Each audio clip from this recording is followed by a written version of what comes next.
मित्रों नमस्कार। Parameter of law के इस चैनल में मैं आपका मित्र रिटायर्ड जज अशोक शर्मा आपका हार्टली वेलकम करता हूं। आपकी जमीन पर यदि किसी व्यक्ति ने कब्जा कर लिया है, उस पर कुछ सामान डाल लिया है, वो हड़पने की कोशिश कर रहा है, तो आप उसके लिए क्या करेंगे? इस वीडियो में मैं ये सारी बातें आपको बताऊंगा। प्राय लोग जमीन खरीद लेते हैं कहीं पर भी और उसको छोड़ देते हैं, या कभी कभी किसी को खेती बाड़ी करने के लिए आधबटाई पे दे देते हैं। कोई भी जमीन है, प्लॉट है, इस पर यदि किसी व्यक्ति द्वारा कब्जा कर लिया गया है तो इसके लिए कुछ उपचार उपलब्ध हैं कानूनी दृष्टि से, जिसके बारे में मैं इस वीडियो में बताने जा रहा हूं। इसके पहले मेरा अनुरोध है कि चैनल पर यदि नए हैं, अभी तक सब्सक्राइब नहीं किया है, कृपया चैनल को सब्सक्राइब कर लें। वीडियो को शुरू से अंत तक देखें, बेल आइकॉन दबा लें, जिससे आने वाले नए नए वीडियो और जानकारी आपको प्रतिदिन उपलब्ध होती रहे। अब विषय पर आता हूं। किसी भी व्यक्ति ने अगर किसी ने जमीन पर कब्जा कर लिया है, जमीन आपकी अपनी है और उस व्यक्ति ने आपकी जमीन पर कब्जा करने के प्रयास में मटेरियल डाल दिया है, ईंटें रख दी हैं, कोई गंदगी डाल दी है, लकड़ियां रख दी हैं, बिल्डिंग मटेरियल डाल दिया है, तो आप क्या करें?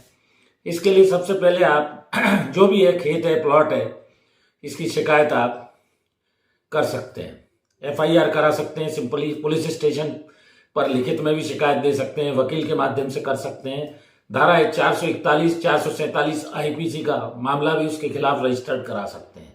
यदि पुलिस थाने वाले रिपोर्ट नहीं लिखते हैं तो आप इसके खिलाफ SP सुपरिंटेंडेंट ऑफ पुलिस जो भी जिले का है वहां दे सकते हैं कि मेरी जमीन पे इसने ऐसा ऐसा कर लिया है, सामान रख दिया है, फसल उगा रहा है, बिना मेरी मर्जी के अवैध अतिक्रमण कर लिया है।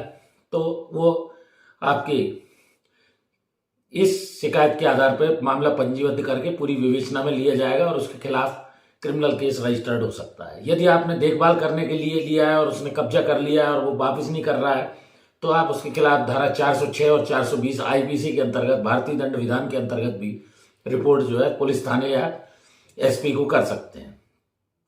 चाहे उसने लकड़ी डाल ली है, मटीरियल डाल दिया है निर्माण का, या अन्य कोई चीज डाल दी है।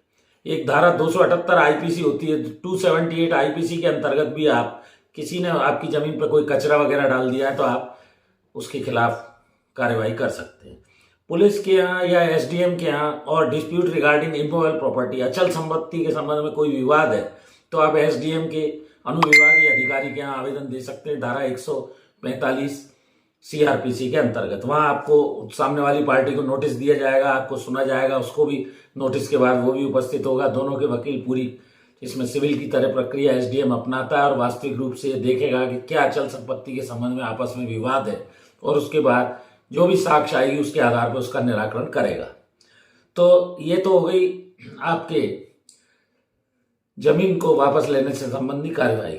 अब आपका चाचा है, मान लीजिए घर का कोई व्यक्ति है, रिश्तेदार है, जिसको आपने जमीन दी, सामने वाला जमीन नहीं छोड़ रहा है, तो आप उसके खिलाफ 145 SDM के यहाँ, जैसा मैंने बताया, वो कार्यवाही करा सकते हैं, डिस्प्यूट रिगार्डिंग इमूवेबल प्रॉपर्टी। या आप सिविल न्यायालय में भी जा सकते हैं, आदेश 39 नियम 1-2 CPC व्यवहार प्रक्रिया संहिता 1908 के अंतर्गत स्टे प्राप्त कर सकते हैं।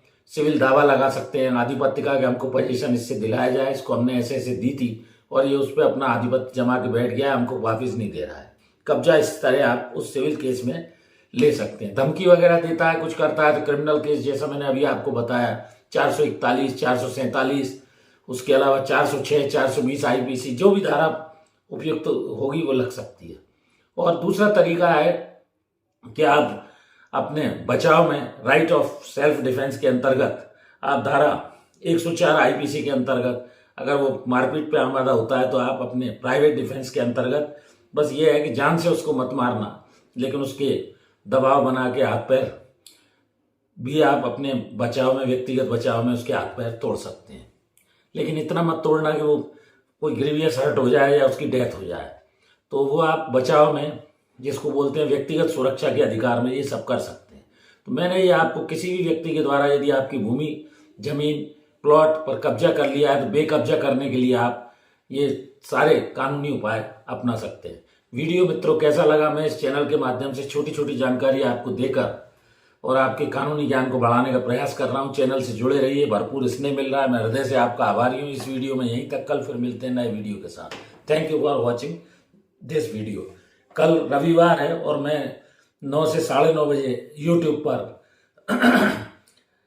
मैं आपको उपलब्ध रहूंगा दिनांक 17 दिसंबर 2023 को सुबह 9 से 9:30 बजे। किसी का कोई कानूनी प्रश्न हो तो मुझसे आप इसमें सीधा YouTube पर लाइव भी प्रश्न पूछ सकते हैं। धन्यवाद।